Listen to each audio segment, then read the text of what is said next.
সাধারণ জ্ঞান one shot class মানে হচ্ছে বিগত বছরের প্রশ্নগুলো অ্যানালাইসিস করে এই বছর আসতে পারে এরকম কমন উপযোগী মোটামুটি সবগুলো টপিক কভার করে নিব আমরা, যেগুলো আসতে পারে এই।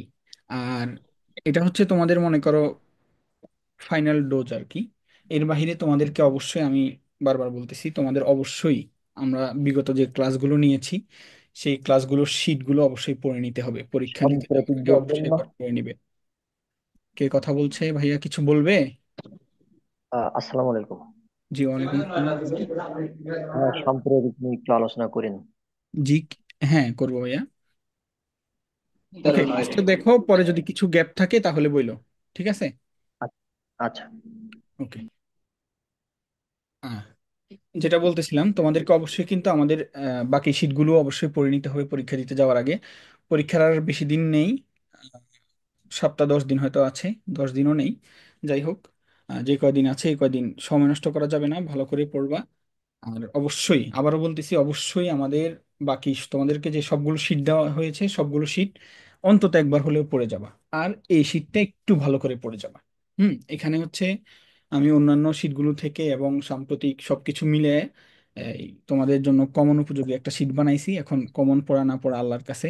কারণ হচ্ছে ইসলামী বিশ্ববিদ্যালয় মাত্র 5 মার্ক সাধারণ জ্ঞান, এখন এই 5 মার্ক কোত্থেকে আসবে এটা মনে করো প্রশ্নকর্তারা জানে আর আল্লাহ জানে, আর আমরা কেউ জানি না। এখন যদি দোয়া করো যাতে কমন পড়ে, কমন পড়ে গেলে তো আলহামদুলিল্লাহ আর কি। এই তবে সাধারণ জ্ঞান অনেকে অবহেলা করো, বা অবহেলা করা যাবে না।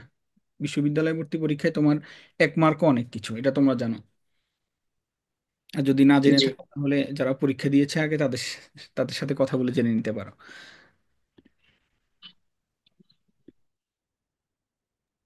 আচ্ছা ঠিক আছে, আমরা তাহলে শুরু করি বাংলাদেশের মুক্তিযুদ্ধ থেকে, হ্যাঁ? বাংলাদেশের মুক্তিযুদ্ধের সময় বাংলাদেশকে তোমার 11টা সেক্টরে ভাগ করা হয়েছিল, এটা সবাই জানো। এবং সাব সেক্টর হিসাবে ছিল 64টি। সাবসেক্টর মানে হচ্ছে এই যে জেলাগুলো আর কি, 64টা জেলা, এটা তোমরা জানো সবাই। সাবসেক্টর তখন তো আরো অন্যরকম ছিল, সবকিছু মিলে আর কি 64টা সাবসেক্টর ছিল মুক্তিযুদ্ধের সময়। আর মহকুমা ছিল হচ্ছে 19টি। মহকুমা কি? মহকুমা হচ্ছে বিভিন্ন জেলার কয়েকটা থানা মিলে একটা অঞ্চলকে বলা হয় তোমার মহকুমা, বুঝছো? তো যুদ্ধের সুবিধার্থে তখন এরকম ভাগ করা হয়েছিল। তো এই যে দেখো, একটা জিনিস তোমাদেরকে ভালো করে খেয়াল রাখতে হবে, সেটা হচ্ছে মানচিত্র। বাংলাদেশের মানচিত্রটা সম্ভব হলে একটু খেয়ে ফেলবা, বুঝছো? এটা শুধু ইসলামী বিশ্ববিদ্যালয়ের জন্য না, সবকিছুর জন্যই গুরুত্বপূর্ণ, হ্যাঁ? তাহলে মানচিত্রটা যদি তোমার ভালোভাবে তোমার ব্রেনে থাকে, তোমার নলেজে থাকে মানচিত্র বাংলাদেশের, তাহলে তুমি যে কোনো একটা জেলার নাম শোনা মাত্রই তুমি বুঝতে পারবা যে এই জেলাটা কোন অঞ্চলে আছে এবং কোন বিভাগে আছে, বুঝছো? আর জি সাধারণ জ্ঞান যে আসলে শুধু মনে করো পরীক্ষার জন্যই কাজে লাগে এমন না, এটা তোমার সবসময় কাজে লাগবে। তো দেখো, আমরা শুরু করব হচ্ছে 1 নং সেক্টর থেকে। দেখো, বাংলাদেশের একদম নিচে, একদম নিচে এই অঞ্চলটা হচ্ছে চট্টগ্রাম বিভাগ, এটা তোমরা সবাই মোটামুটি জানো নাকি? এটা জানে না এরকম মানুষ খুবই কম আছে। যাই হোক, এটা তোমরা জানো যে একদম জি। অঞ্চলটা হচ্ছে চট্টগ্রাম বিভাগ। এবং এই নিচের অংশটা হচ্ছে বঙ্গোপসাগর, সবাই জানো তো নাকি? আচ্ছা, আমার সাউন্ড কি শোনা যাচ্ছে? সবাই শুনতে পাচ্ছ আমার সাউন্ড? জি জি। হ্যাঁ। জি। হ্যাঁ, ওকে। আরেকটা বিষয় মনে রাখবা তোমরা, মানচিত্রের একটা সূত্র আছে, সেটা হচ্ছে মানচিত্রের উপরের দিক কোন দিক, কে বলতে পারবে? উত্তর দিক ভাইয়া, উত্তর দিক। গুড। উত্তর। মানচিত্রের উপরের দিক উত্তর দিক। হ্যাঁ, তাহলে উপরের দিক যদি উত্তর হয় তাহলে নিচের দিক দক্ষিণ দিক। তারপর হচ্ছে দক্ষিণ। ডান পাশের দিক হচ্ছে পূর্ব দিক, বাম পাশের দিক হচ্ছে পশ্চিম দিক। সহজ হিসাব। ওকে, তাহলে দেখো এখানে নিচের এই অংশটাকে কি বলেছি আমরা? এটা হচ্ছে চট্টগ্রাম বিভাগ। এই চট্টগ্রাম বিভাগটা ছিল হচ্ছে 1 নং সেক্টরে, দেখেছো? এই চট্টগ্রাম বিভাগে জি। আছে হচ্ছে রাঙ্গামাটি, খাগড়াছড়ি, বান্দরবান। আচ্ছা, এখন যদি আমি তোমাদেরকে জিজ্ঞেস করি যে বাংলাদেশের এই পার্বত্য চট্টগ্রাম কয় নং সেক্টরে ছিল, বা যদি জিজ্ঞেস এক করি নং যে সেক্টর। কক্সবাজার সমুদ্র সৈকত কয় নং সেক্টর, 1 নং সেক্টরে ছিল। সহজ হিসাব, এটা তোমরা পারবে। ওকে, তারপর হচ্ছে আমরা যাব হচ্ছে উপর থেকে নিচে। একদম নিচে ছিল কি এটা চট্টগ্রাম, তারপর আমরা উপরে সোজা সোজা উপরের দিকে যাব। এক থেকে মানে নিচ থেকে উপরের দিকে উঠবো, এক, দুই, এভাবে উপরে যাব আস্তে আস্তে। তো একের পরে উপরের দিকে এখানে আছে হচ্ছে কি 2 নং সেক্টর। সবাই একটু মিউট হয়ে যাও প্লিজ। সবাই একটু মিউট হয়ে যাও ভাইয়া।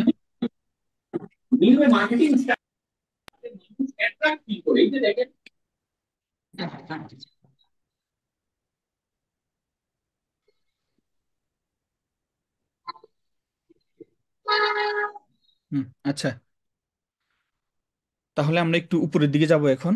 উপরের দিকে আছে হচ্ছে 2 নং সেক্টর। এই দেখো 2 নং সেক্টরে আছে আছে হচ্ছে নোয়াখালী, ফেনী, লক্ষ্মীপুর, শরীয়তপুর, চাঁদপুর, কুমিল্লা, মুন্সিগঞ্জ, নারায়ণগঞ্জ এবং ব্রাহ্মণবাড়িয়া। এই অঞ্চলগুলো নিয়ে গঠিত হয়েছিল 2 নং সেক্টর। ঠিক আছে, তারপর আমরা বলছিলাম কি নিচ থেকে আমরা উপরের দিকে উঠবো, তারপর একটু উপরে উঠো। উপরে কয় নং সেক্টর দেখা যাচ্ছে এখানে? 3 নং সেক্টর। 3 নং সেক্টরে কি ছিল? মানিকগঞ্জ, ঢাকা, গাজীপুর, নরসিংদী, কিশোরগঞ্জ, হবিগঞ্জ। দেখতে পাচ্ছ? এই, তারপর আমরা একটু ডানে যাব, হ্যাঁ, ডানে গিয়ে আবার উপরে উঠবো। দেখো ডান পাশে এখানে আছে হচ্ছে শুধুমাত্র মৌলভীবাজার, 4 নং সেক্টর। তারপর একদম 5 নম্বর সেক্টরে আছে হচ্ছে সিলেট, সিলেট জেলা এবং সুনামগঞ্জ। তাহলে এতটুকু পর্যন্ত তো তোমরা ক্লিয়ার নাকি? এতটুকু পর্যন্ত কারো কোনো প্রশ্ন আছে? ওকে, আচ্ছা, তারপর দেখো এই 5-এর পরে গিয়ে আমাদের, আমরা চলে যাব একদম মানচিত্রের বাম পাশে। এতক্ষণ আমরা নিচ থেকে উপরের দিকে উঠছিলাম, কিন্তু এবার কি করব? উপর থেকে নিচে নামবো। বুঝছো? তবে এদিক দিয়ে একটু খেয়াল রাখো তোমরা যে নতুন যে বিভাগটা, এটা হচ্ছে 11 নম্বর সেক্টর। বুঝছো? বাংলাদেশের সর্বশেষ বিভাগ কোনটা? ময়মনসিংহ বিভাগ, এটা সবাই জানো। তাহলে এটা হচ্ছে 11 নম্বর সেক্টর, এটা মনে রাখবা। এবং এর সাথে যুক্ত হয়েছে টাঙ্গাইল। বাস, বাস, ক্লিয়ার। তারপর দেখো আমরা 6 নম্বরে যাই। 6 নম্বরে আছে হচ্ছে পঞ্চগড়, ঠাকুরগাঁও, দিনাজপুর, মানে এই রংপুর জেলাটা, রংপুর বিভাগটা আর কি। 6 নম্বর সেক্টরে কি আছে? পুরো রংপুর বিভাগ। পঞ্চগড়, ঠাকুরগাঁও, দিনাজপুর, নীলফামারী, লালমনিরহাট, কুড়িগ্রাম, এগুলো সবগুলো হচ্ছে রংপুর বিভাগের জেলা। তারপর আমরা নিচে নামবো। নিচে দেখো এখানে হচ্ছে এটা রাজশাহী বিভাগ। বিভাগ হিসাবে এখানে দাগ দেওয়া আছে, এটা তোমরা বুঝতে পারছো আশা করি। দেখো জয়পুরহাট, নওগাঁ, চাঁপাইনবাবগঞ্জ, রাজশাহী, নাটোর, পাবনা, সিরাজগঞ্জ, বগুড়া, এই সবগুলো হচ্ছে 7 নং সেক্টরে ছিল। আচ্ছা, এখন যদি আমি জিজ্ঞেস করি যে উম, মহস্তানগড় মুক্তিযুদ্ধের সময় কয় নং সেক্টরে ছিল? 7 নং সেক্টর। 7 নং সেক্টর। মহস্তানগড় কোথায় অবস্থিত? বগুড়া। বগুড়া। আচ্ছা, তারপর আমরা কোথায় যাব? উপরের দিকে উঠবো না নিচে নামবো?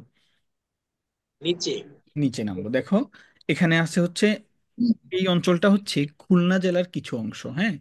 এই দেখো কুষ্টিয়া, মেহেরপুর, চুয়াডাঙ্গা, ঝিনাইদহ, মাগুরা, যশোর, রাজবাড়ী, ফরিদপুর, মাদারীপুর। আচ্ছা, আমি যদি এখন জিজ্ঞেস করি যে তোমাদের ইসলামী বিশ্ববিদ্যালয় মুক্তিযুদ্ধের সময় কয় নং সেক্টরে ছিল?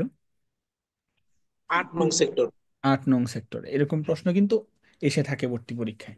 তো সেজন্য এইভাবে একটু পড়ার চেষ্টা করবা। আর যেটা বলছি, এই যখনই মোবাইল হাতে নিবা, মনে করো অন্য কিছু করার আগে এই মানচিত্রটা একটু দেখে নিবা, যতক্ষণ না পর্যন্ত তোমার তোমার মানচিত্রের উপরে একটা পরিপূর্ণ ক্লিয়ার ধারণা না আসে। ঠিক আছে, দেখো এখানে বরিশালেরও কিন্তু 2টা অংশ এখানে চলে আসছে, বরিশাল এবং পিরোজপুর। তারপর ঢাকার ফরিদপুর, মাদারীপুর, গোপালগঞ্জ, এগুলো চলে আসছে 2 নং। দেখছো? এই যে ঢাকা কেন 2 নং সেক্টরে এখানে দিছে, দেখছো এখানে? এগুলো কিন্তু ঢাকা বিভাগের জেলা। বুঝছো? এগুলো এখানে আবার 8 নং এ চলে আসছে। মানে জি। ওইখানে বিভাগ হিসাবে দিয়েছে, কিন্তু এখানে এটা দিয়েছে জেলা হিসাবে। জেলা হিসাবে ঢাকা কিন্তু তখন 3টা সেক্টরে চলে গিয়েছিল। দেখো এখানে 8 নং সেক্টরে বরিশালের কোন কোন জেলা আসছে? বরিশাল এবং পিরোজপুর। আর 9 নং সেক্টরে বরিশালের বাকি জেলাগুলো ঝালকাঠি, ভোলা, পটুয়াখালী, বরগুনা, আর খুলনার বাগেরহাট, সাতক্ষীরা, খুলনা, এই সেক্টরগুলো। এখন যদি জিজ্ঞেস করি সুন্দরবন কয় নং সেক্টরে ছিল? 9 নং সেক্টর। 9 নং সেক্টরে। তারপর আমরা নিচে নামি, দেখো এখানে 10 নং সেক্টর। এই 10 নং সেক্টরটা ছিল হচ্ছে নো সেক্টর। এই সেক্টরে কোনো নিয়মিত সেক্টর কমান্ডার ছিল না। এটা কিন্তু একটা ভর্তি পরীক্ষার প্রশ্ন, মাথায় গেঁথে নাও ভালো করে। 10 নং সেক্টরটা ছিল কি? No sector. এখানে কোনো নিয়মিত সেক্টর কমান্ডার ছিল না। বাংলাদেশের মানচিত্রের একদম নিচের এই অঞ্চলটাতে হচ্ছে 10 নং সেক্টর, বরাবর উপরে, বরাবর একদম উপরে যে অঞ্চলটা ওইটা ছিল হচ্ছে 11 নং সেক্টর। 11 নং সেক্টরে ময়মনসিংহ বিভাগ এবং হচ্ছে টাঙ্গাইল জেলা। কয়টা? তোমরা মানচিত্রটা তো ভালোভাবে দেখবা, আমি তো পিডিএফ দিয়ে দিবা আমাদের স্টুডেন্টদেরকে, সবাই ভালোভাবে দেখে নিবা। ওকে। তারপর দেখো মুক্তিযুদ্ধের সময় যাতে সামরিক, মনে করো যে মুক্তিযুদ্ধের সময় তো অনেক সাধারণ মানুষ মুক্তিযুদ্ধে যোগ দিয়েছিল, কিন্তু একদম প্রফেশনালি আক্রমণ পরিচালনা করার জন্য এর বাহিরেও, এই 11টা সেক্টরের বাহিরেও আরো 3টা ফোর্স গঠন করা হয়েছিল। এগুলো ছিল হচ্ছে জেড ফোর্স, কে ফোর্স এবং এস ফোর্স। বুঝছো? জেড ফোর্সের অধিনায়ক ছিলেন হচ্ছে মেজর জিয়াউর রহমান। জিয়াউর রহমান এবার খুব ইম্পর্টেন্ট, তোমরা জানো বিগত ফেসিস্ট সরকারের আমলে জিয়াউর রহমান বা এই সংক্রান্ত কোনো প্রশ্নই আসতো না বা আসতে দেওয়া হতো না, কিন্তু এখন যেহেতু পট পরিবর্তন হয়েছে এখন আসতে পারে। তারপর দেখো কে ফোর্সের অধিনায়ক ছিলেন খালেদ মোশাররফ, এস ফোর্সের ছিলেন হচ্ছে শফিউল্লাহ। এনারা হচ্ছে বড় আকারে যখন সামরিক অভিযান পরিচালনা করার প্রয়োজন হতো তখন তারা, তাদের নেতৃত্বে এসব অভিযান পরিচালনা করা হতো। এই যে দেখো, পৃষ্ঠাটা ভালোভাবে পড়ে নিবে তোমরা। ঠিক আছে? আচ্ছা, উপরের পৃষ্ঠায় তো কারো কোনো প্রশ্ন নেই, তাই না? জি না। ওকে ভাইয়া। আচ্ছা দেখো, আমি তোমাদেরকে প্রথমে বলেছিলাম যে আমি তোমাদের জন্য সাউন্ড কি এখনো কম? ঠিক আছে ভাইয়া, শুনতেছি। সাউন্ড বাড়লে শোনা যায়। সাউন্ড ঠিক আছে ভাইয়া। একজন কে জানি লিখলা যে এত ডিপ আসে না ভাইয়া। ভাইয়া ডিপ আসে না, তুমি জেনে রাখতে তো দোষ নেই, তাই না? আসার সময় তো তোমাকে বলে আসবে না, কোন দিক দিয়ে চলে আসবে তুমি টেরও পাবে না। যাই হোক, ভাইয়া ক্লাস কতক্ষণ হবে? ক্লাস, এই যে শীটটা দেখাই একটু তোমাদেরকে, শীট শেষ হওয়া পর্যন্ত হবে ভাইয়া। শিটটা কি পিডিএফ দিয়ে দিবেন গ্রুপে ভাইয়া? হ্যাঁ, পিডিএফ আমাদের স্টুডেন্টদেরকে দিয়ে দেওয়া হবে। আচ্ছা তারপর দেখো,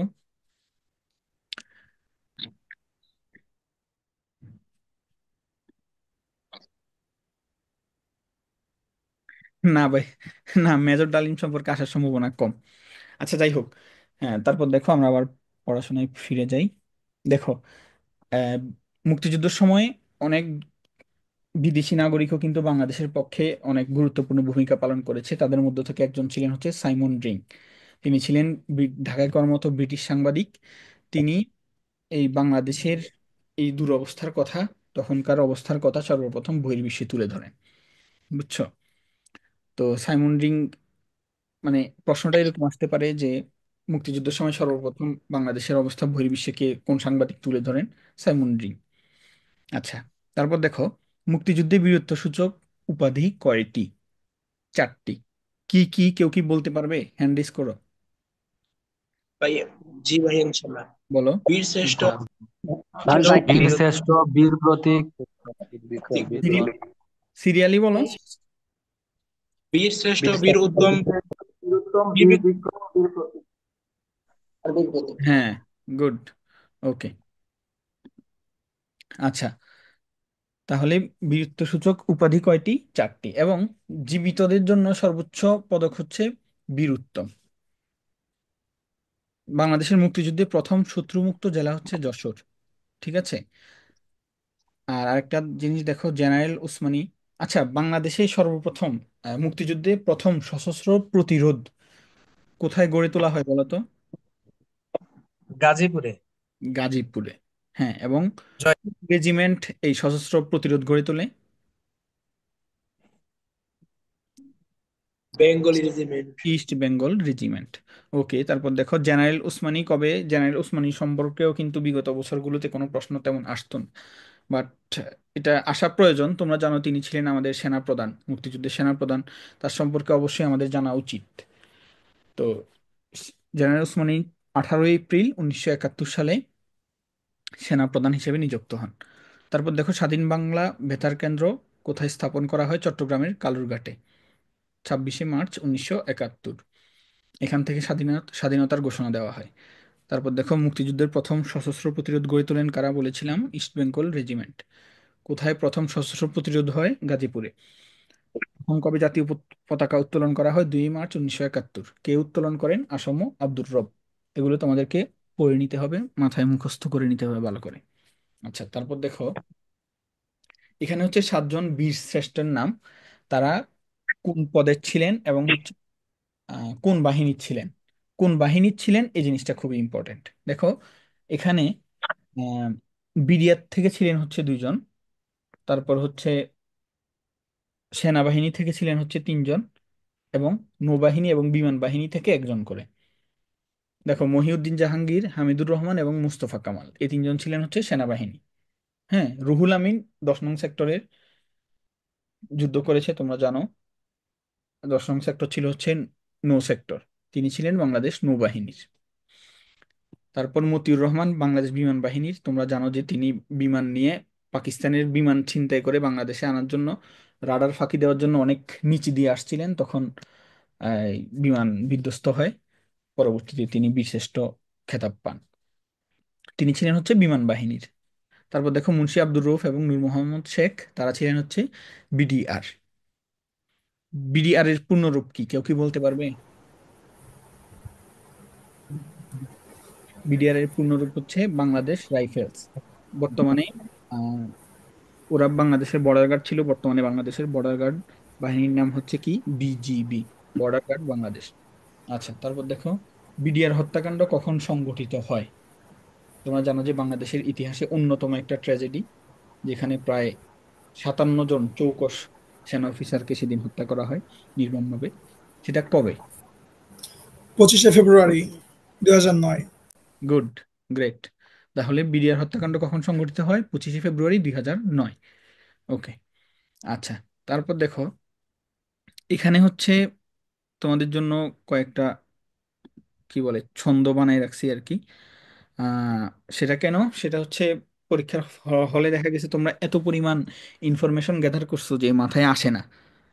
তো সেজন্য গুরুত্বপূর্ণ জিনিসগুলোকে আমরা এইভাবে আমাদের, আমি সাধারণ জ্ঞান প্রত্যেকটা ক্লাসেই চেষ্টা করি তোমাদেরকে এভাবে সহজ করে দেওয়ার জন্য। তো দেখো মুক্তিযুদ্ধের সেক্টর কমান্ডার কিভাবে মনে রাখবা, এটা কিন্তু খুবই, এই যে ভাই কে আঁকাকি করতেছো, আঁকাকি করো না প্লিজ। হ্যাঁ, দেখো সেক্টর কমান্ডার এটা গুরুত্বপূর্ণ, তোমরা জানো সেক্টর কমান্ডার গুলো মনে রাখার কৌশল। দেখো 1 নং সেক্টরে ছিলেন হচ্ছে জিয়াউর রহমান, 2 নং খালেদ মোশাররফ, 3 নং কেএম শফিউল করিম, 4 নং ছিলেন হচ্ছে সিআর দত্ত, 5 নং মীর শওকত আলী, 6 নং উইং কমান্ডার বাশার, 7 নং কারি নুরুজ্জামান, 8 নং ওসমান চৌধুরী। তারপর 9 নং সেক্টরে ছিলেন হচ্ছে মেজর জলিল। 10 নং সেক্টরে কোনো সেক্টর কমান্ডার ছিল না, তোমাদেরকে আগেই বলেছিলাম এটা ছিল নো সেক্টর। তারপর 11 নং সেক্টরে ছিলেন হচ্ছে কর্নেল তাহির। আচ্ছা, এবারে দেখো এটা কিভাবে মনে রাখবো সহজে, আমি তেমনি বলে গেলাম, তোমরা কি নামগুলো মনে রাখতে পারবা? পারবা, বাট অনেক পড়তে হবে, অনেক অনেক পড়তে হবে তোমাদেরকে, এবং হচ্ছে বারবার পেঁচায় ফেলবা। অত পেঁচানোর দরকার নেই, একটা টেকনিক শিখিয়ে দিচ্ছি, সেটা অনুসারে জাস্ট পরীক্ষার হলে একটু সূত্র মিলাবা, মনে পড়ে যাবে। বুঝছো? দেখো জিয়ার খাস 10 বানুর ওজন শূন্যতা। জিয়ার দিয়ে মনে রাখবা হচ্ছে জিয়াউর রহমান, তিনি ছিলেন হচ্ছে 1 নং সেক্টর। 1 নং সেক্টর কোথায় ছিল? চট্টগ্রাম অঞ্চলে। তারপর 2 নং সেক্টরে ছিলেন হচ্ছে খালেদ মোশাররফ। দেখো এখানে কি লেখা, খাস। খাস দিয়ে 2 জনের নাম, খালেদ মোশাররফ এবং শফিউল করিম। শফিউল করিম ছিলেন হচ্ছে 3 নং। তারপর দেখো 10, 10 দিয়ে হচ্ছে সিআর দত্ত। দত্ত আর কি, ওনার নাম সিআর দত্ত। মনে রাখবা, দত্ত দেখলেই তোমাদের মনে পড়বে যে ওর পুরা নাম কি, সিআর দত্ত। আচ্ছা, তারপর তালবস্য দিয়ে হচ্ছে মীর শওকত আলী। তাহলে জিয়ার খাস 10, একটুক দিয়ে আমরা 5 জনের নাম মনে রাখতে পারবো: জিয়াউর রহমান, খালিদ মোশাররফ, শফিউল করিম, সিআর দত্ত এবং মীর শওকত আলী। তারপর দেখো বানুর, বানুর ওজন শূন্যতা। বা দিয়ে হচ্ছে বাশার, নূর দিয়ে হচ্ছে নূর কাজী নুরুজ্জামান। তারপর ওজন, ওজন দিয়ে হচ্ছে ওসমান চৌধুরী, জন দিয়ে মেজর জলিল। শূন্য দিয়ে হচ্ছে কোনো 10 নং সেক্টরে কোনো সেক্টর কমান্ডার ছিল না। 11 নং সেক্টর হচ্ছে কর্নেল তাহির। শূন্য, এই যে তা, তা দিয়ে হচ্ছে কর্নেল তাহির। ক্লিয়ার? সবাই ক্লিয়ার? জি। হুম, তারপর দেখো মুক্তিযুদ্ধে বীর শ্রেষ্ঠদের সেক্টর মনে রাখার কৌশল। দেখো এরকম প্রশ্ন কিন্তু আসে যে বীরশ্রেষ্ঠ মতিউর রহমান কত নং সেক্টরে যুদ্ধ করেছিলেন, এরকম প্রশ্ন আসে। দেখো হামিদুর রহমান যুদ্ধ করেছিলেন 4 নং সেক্টরে, জাহাঙ্গীর 7 নং, রুহুল আমিন 10 নং, মুস্তফা কামাল 2, মতিউর রহমান 0। আমি তোমাদেরকে বলেছিলাম মতিউর রহমান কিন্তু যুদ্ধ করতে পারে নাই, তিনি বিমান নিয়ে আসতে লাগছিল, ওই সময় বিমান বিধ্বস্ত হয় এবং সেখানেই মারা যায়। তো সেজন্য তিনি কোনো সেক্টরে যুদ্ধ করতে পারে নাই। তো এটা তো এমনি মনে থাকবে যেহেতু একটা গল্প বলছি। তারপর দেখো আব্দুর রউফ, তিনি 1 নং সেক্টরে, নূর মোহাম্মদ 8 নং সেক্টরে। এটা মনে রাখবো কিভাবে, দেখো 7,000 মোম আন, এবং একটা তারিখ মনে রাখতে হবে তোমাদেরকে, 4/7/10/2018। 7,000 মোম আন, 4/7/10/2018। 7,000 মোম আন, 4/7/10/2018। দেখো, 7 দিয়ে হচ্ছে 7 জন বীরশ্রেষ্ঠ, হা দিয়ে হচ্ছে হামিদুর রহমান।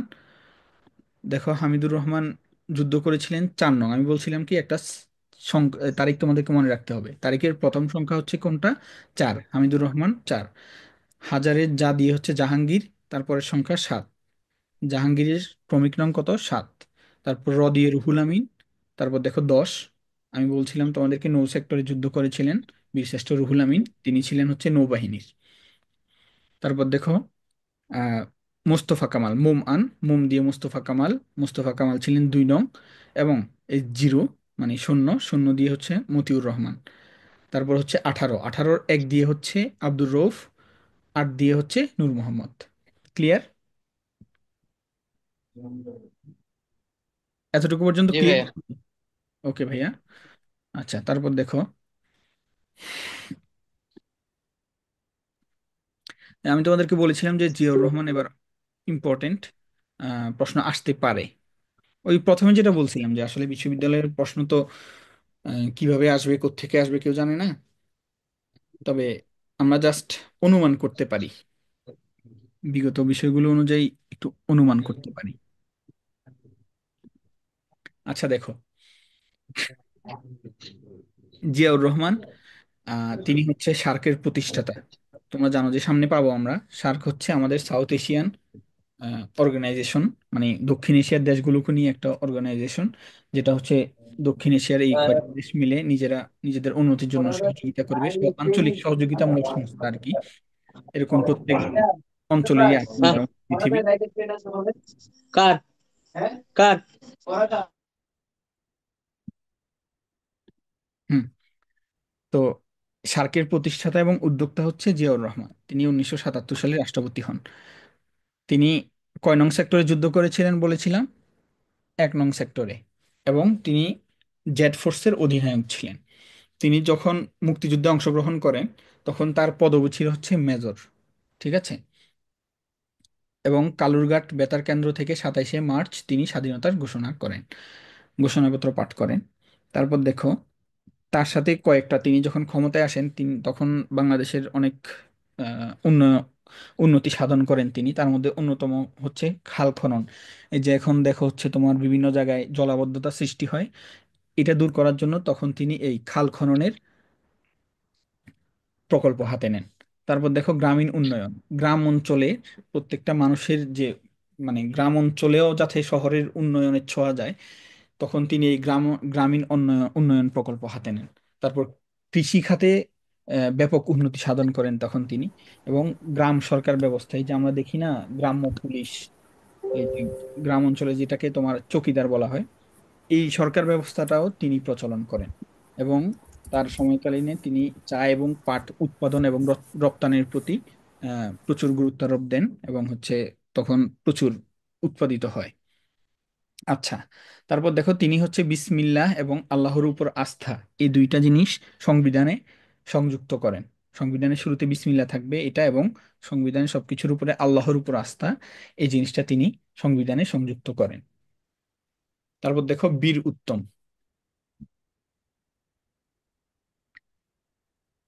তার খেতাব কি ছিল? জিয়াউর রহমান মুক্তিযুদ্ধের সময় কোন খেতাব অর্জন করেন? বীরুত্তম। বীর উত্তম। আচ্ছা, তারপর দেখো তার কয়েকটা পুরস্কার আছে, সেটা হচ্ছে স্বাধীনতা পুরস্কার, Hilali Juraat, Hilali Juraat, ah order of the Nile, SAARC পুরস্কার। সবগুলো তোমাদের প্রয়োজন নেই, তোমাদের প্রয়োজন হচ্ছে বীর উত্তম, স্বাধীনতা পুরস্কার, সার্ক পুরস্কার। হুম। এই 3টা জিনিস মনে রাখার চেষ্টা করবা। এনাফ। আচ্ছা, এই প্রশ্নটার উত্তর কে দিতে পারবে একটু হ্যান্ড রেজ করবা প্লিজ। উত্তর দিবা না, জাস্ট হ্যান্ড রেজ করো। হ্যাঁ, আব্দুল্লাহ জুবাইর ভাইয়া, তুমি উত্তর দাও। এ হবে ভাইয়া, অ্যালেন গিন্সবার্গ। হ্যাঁ, এলেন গিন্সবার্গ।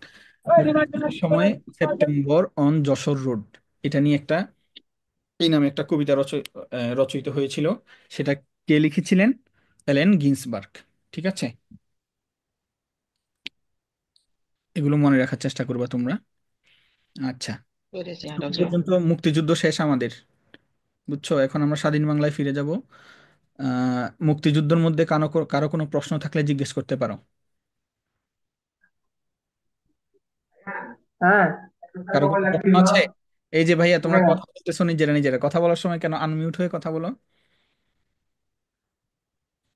আচ্ছা, তাহলে কারো কোনো প্রশ্ন নেই, যেহেতু কিছু জি ভাই, ওই যে আনসার। দিনাজপুর, পঞ্চগড়, ঠাকুরগাঁও কত নম্বর সেক্টর ছিল, এটা ক্লিয়ার করবেন। এটা রংপুর বিভাগ তোমার কত নং সেক্টরে ছিল? কে একজন হেল্প করো তো ওনাকে। 7 7। 6 নং। ছয়, ছয় তো বে। 7 ছয় নং। বলছে, 7 বলছো কেন? আচ্ছা,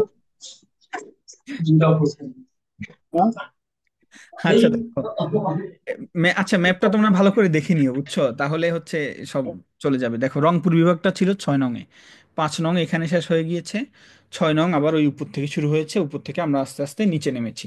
ঠিক আছে। আচ্ছা, আর কোনো প্রশ্ন আছে?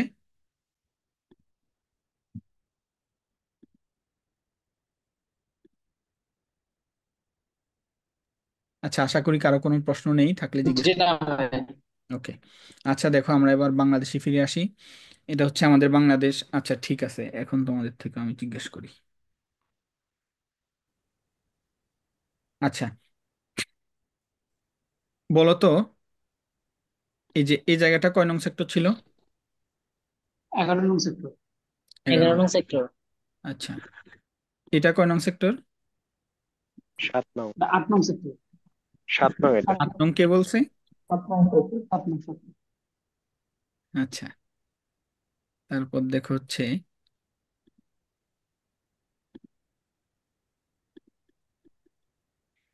আচ্ছা তোমাদের ইসলামী বিশ্ববিদ্যালয় কয় নং সেক্টরে ছিল? 8 নং 8 নং সেক্টর। সেক্টর। ইসলামী ঠিক বিশ্ববিদ্যালয় আছে। এই যে এই জায়গাটুকুতে, বুঝছো? এই দিকের জায়গা, বুঝছো? 8 নং সেক্টরে ছিল ইসলামী বিশ্ববিদ্যালয়। তারপর হচ্ছে এটা কয় নং, এটা কয় নং সেক্টরে ছিল? 2 নং। গুড। আর এটা কয় নং সেক্টর? 10। এই 9 ভাইয়া, 9। 9। 9 নং সেক্টর। আর এটা 10 10। এটা 10। 10। ওকে, গ্রেট, থ্যাংক ইউ। আচ্ছা, তারপর দেখো, বাংলাদেশের নাম হচ্ছে কি? গণপ্রজাতন্ত্রী বাংলাদেশ। বিভাগ হচ্ছে 8টি, জেলা 64টি, সীমান্তবর্তী জেলা 32টি, এবং সীমান্তবর্তী নয় এরকম জেলা হচ্ছে 32টি। আচ্ছা, তারপর দেখো, ভারতের সাথে বাংলাদেশের সীমান্তবর্তী জেলা হচ্ছে 32টি, এবং মায়ানমারের সাথে হচ্ছে সীমান্তবর্তী জেলা দুই। 3টি। তিন। হ্যাঁ, টোটাল কয়টা হয়? 33টা হয়, কিন্তু 33টা কিন্তু এখানে লেখা দুটো সীমান্তবর্তী জেলা যেহেতু 32টি কেন? রাঙ্গামাটির রাঙামাটির সঙ্গে দুইটা দেশেরই সীমান্ত রয়েছে। গ্রেট। রাঙ্গামাটির সাথে দুইটা দেশেরই সীমান্ত রয়েছে। ওকে।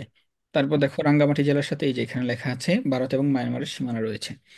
তারপর দেখো, বাংলাদেশের সাথে ভারতের সীমান্তবর্তী রাজ্য হচ্ছে 5টি: পশ্চিমবঙ্গ, আসাম, মেঘালয়, ত্রিপুরা, মিজোরাম। এটারও একটা ছন্দ তোমাদেরকে বানাই দিছিলাম। ছন্দটা কি, কে বলতে পারবে? কিভাবে মনে? আমি ত্রিলেপ। আমি ত্রিমেপ, গুড। আ দিয়ে হচ্ছে আসাম, মে দিয়ে হচ্ছে মেঘালয়, মি দিয়ে হচ্ছে মিজোরাম, ত্রি দিয়ে ত্রিপুরা, প দিয়ে হচ্ছে পশ্চিমবঙ্গ। আমি ত্রিমেপ। বাংলাদেশের সাথে ভারতের সীমান্তবর্তী 5 রাজ্য মনে রাখার টেকনিক হচ্ছে কি? আমিত্রি ম্যাপ। আমি বাংলাদেশের সাথে মায়ানমারের সীমান্তবর্তী রাজ্য হচ্ছে 2টি: আমি চীন ত্রিলেপ। এবং রাখাইন। আচ্ছা, তারপর দেখো, এই স্লাইডে তো কারো কোনো সমস্যা নেই নাকি? জি না। আশা করি সমস্যা নেই। আচ্ছা, সমস্যা থাকলে বলবা। আর না থাকলে তোমাদের সমস্যা থেকে যাবে, আমার কি, আমি তো পড়াই যাচ্ছি, তাই না? সমস্যা তোমাদের, সমাধানও তোমাদেরই করে নিতে হবে।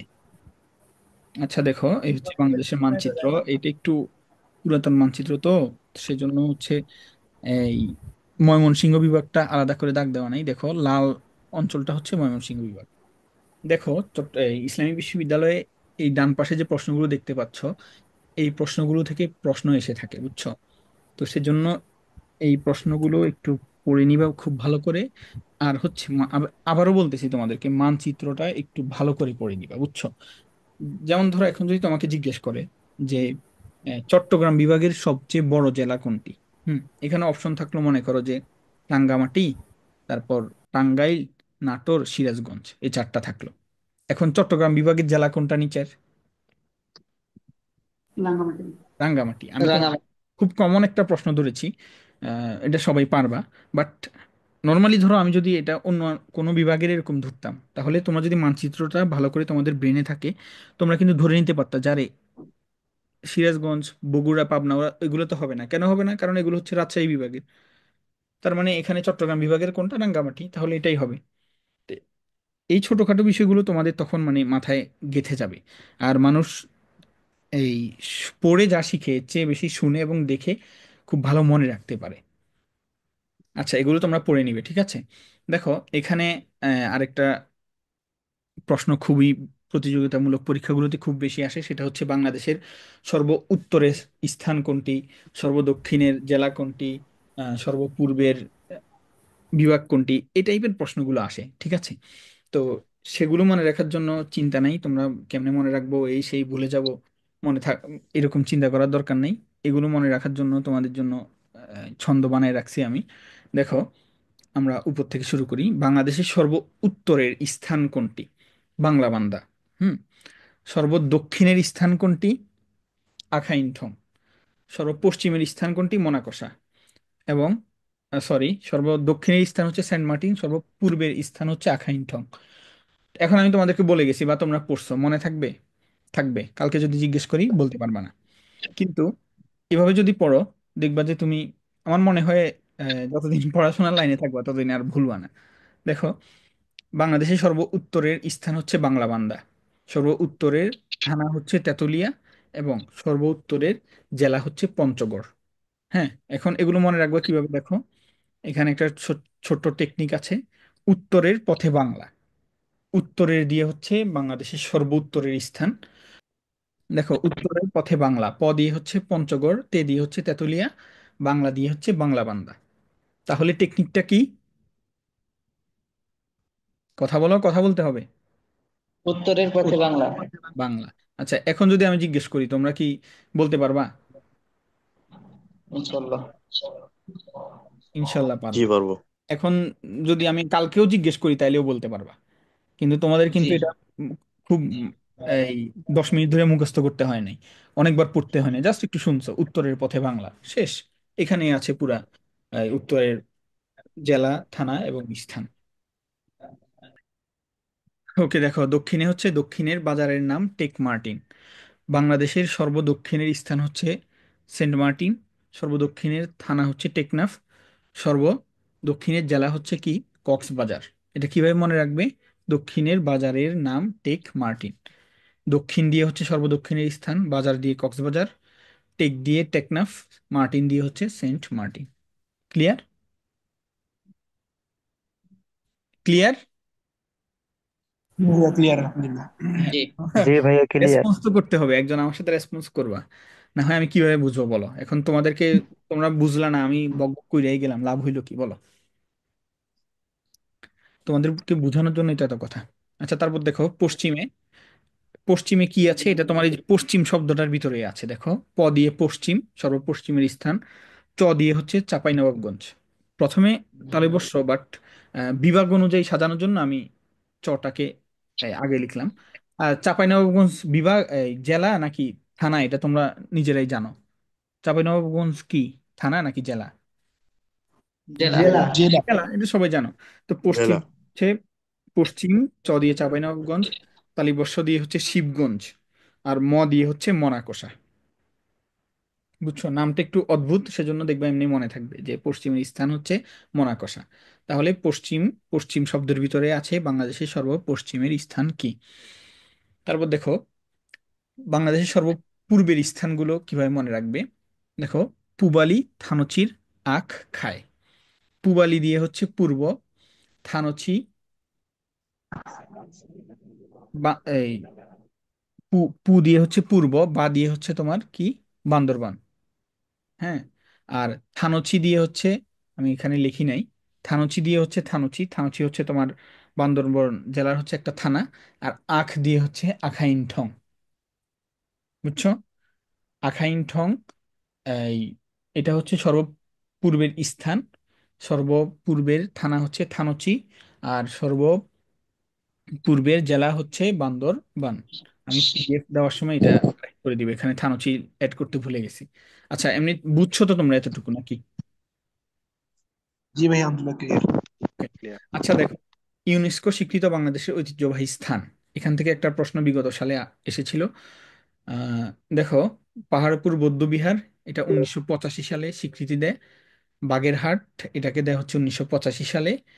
আর বাগেরহাটের ষাট গম্বুজ মসজিদ, এটা নিশ্চয়ই জানো। আর সুন্দরবন, এটাকে দেয় হচ্ছে 1997 সালে। দেখতে পাচ্ছ? তাহলে এখান থেকে দুইটাকে স্বীকৃতি দেয় ইউনেস্কো কখন? 1985 সালে।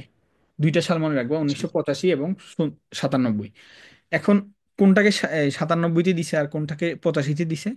দেখো, আমরা সাত লিখতে এই দন্তস্ব, দন্তস্ব দিয়ে লিখি নাকি তালিবাস্য দিয়ে লিখি? জয়ন্তস্য। দন্তস্ব দিয়ে। এবং সুন্দরবন লিখতেও কিন্তু আমরা দন্তস্ব দিয়ে লিখি, তাই না? জি। জি। তাহলে দেখো, এখানে সুন্দরবনের শুরুতেও দন্তস্ব, এই 1997, এই 97 শুরুতেও দন্তস্ব। তাহলে এই দুইটাকে আমরা যদি ম্যাচ করানোর চেষ্টা করি, তাহলে দেখো এখানে সুন্দরবন হচ্ছে 1997 সালে ইউনেস্কো স্বীকৃতি পায়। আর বাকি দুইটা হচ্ছে 1985। বাকি দুইটা কি, পাহাড়পুরের বৌদ্ধবিহার এবং বাগেরহাটের ষাট গম্বুজ মসজিদ। মসজিদ। ক্লিয়ার? পাহাড়পুর জি। বৌদ্ধবিহার মুক্তিযুদ্ধের সময় কত নং সেক্টর হয়েছিল? 7 নম্বর। 11 নং। 7 নং। আচ্ছা, ওই ক্লিয়ার নং। নাকি? ওকে, এতটুকু পর্যন্ত আশা করি সবাই ক্লিয়ার। তারপর দেখো, বাংলাদেশের নদ নদী থেকে মোটামুটি প্রশ্ন আসে। দেখো, নদ নদীর সংখ্যা হচ্ছে এখন এই 1294টি। দীর্ঘতম নদী হচ্ছে পদ্মা, এবং এটা দেশের 3টি বিভাগের 12টি জেলায় প্রবাহিত হয়েছে। এই এগুলো একটু দেখে নিবে। এই যে দেখো, এই প্রশ্নটা খুবই ইম্পর্টেন্ট। সবচেয়ে বেশি নদী রয়েছে কোন জেলায়? সুনামগঞ্জ জেলায়। আর বাংলাদেশকে স্বীকৃতি দানকারী দেশ, বাংলাদেশ স্বাধীন হওয়ার পর বাংলাদেশকে স্বীকৃতি দানকারী প্রথম অনারব মুসলিম দেশ হচ্ছে মালয়েশিয়া, প্রথম আরব দেশ হচ্ছে ইরাক, এবং প্রথম আফ্রিকান দেশ হচ্ছে সেনেগাল। মনে থাকবে। এবং বাংলাদেশকে স্বীকৃতি দানকারী প্রথম দেশ হচ্ছে ভুটান। ক্লিয়ার? জি ভাইয়া। ওকে।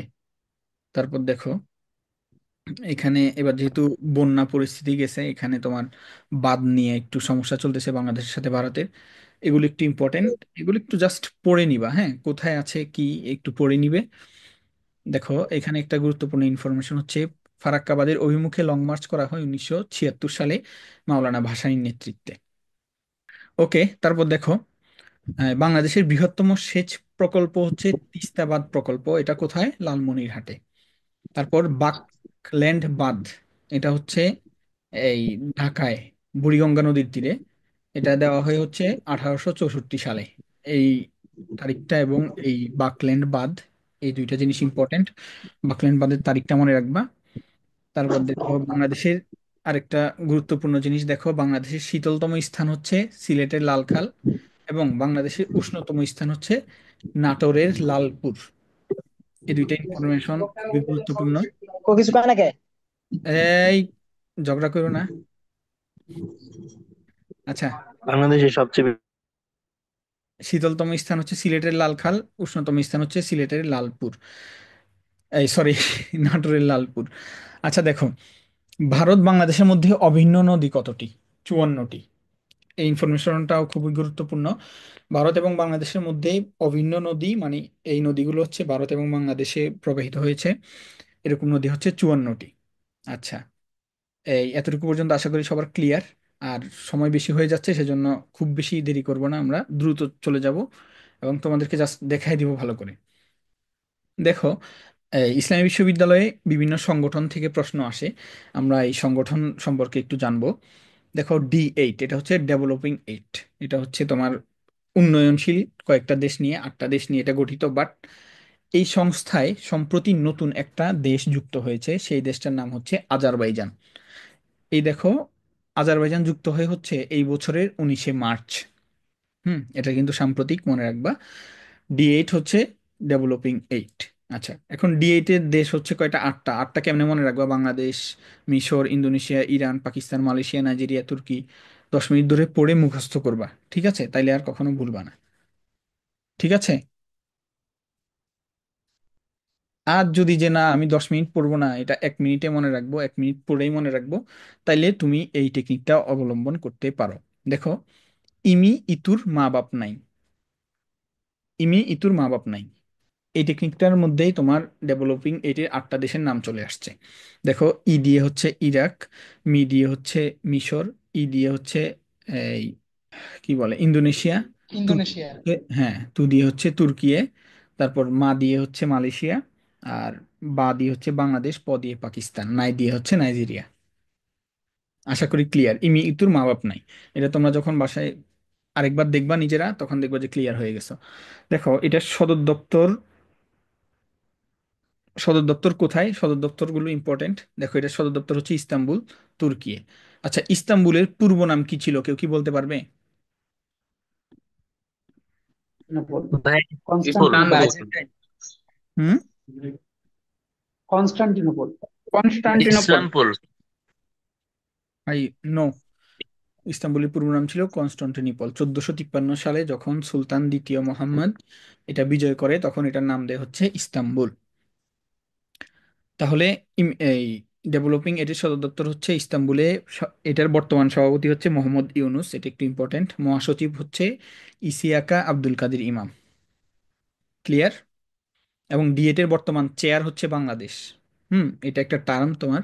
বাংলাদেশের D8 এর বর্তমান চেয়ার হচ্ছে বাংলাদেশ, ডক্টর ইউনুস। তারপর দেখো, সার্কভুক্ত দেশ, আমি তোমাদেরকে জিয়াউর রহমান সম্পর্কে বলার সময় বলেছিলাম সার্ক, এই হচ্ছে সেই সার্ক। এটার প্রতিষ্ঠাতা হচ্ছে জিয়াউর রহমান এবং নতুন মহাসচিব হচ্ছে বাংলাদেশি কূটনৈতিক গোলাম সরোয়ার। দেখো, সার্কভুক্ত দেশগুলো মনে রাখার টেকনিক হচ্ছে নিপা MBBS পড়ে। নেপাল, ইন্ডিয়া, পাকিস্তান, আফগানিস্তান, মালদ্বীপ, বাংলাদেশ, ভুটান, শ্রীলঙ্কা। নিপা MBBS এর মধ্যেই সবগুলো চলে এসেছে। তারপর দেখো, এই প্রশ্নটার উত্তর কেউ দাও আমাকে চীন দ্রুত। হবে ভাইয়া। হ্যাঁ, চীন। চীন। কোন প্রদেশে বাস করে ওরা বলো তো? জিনজিয়াং প্রদেশে, ঠিক আছে? এটা মনে রাখবা, উইগুর সম্প্রদায় চীনের জিনজিয়াং প্রদেশে বসবাস করে।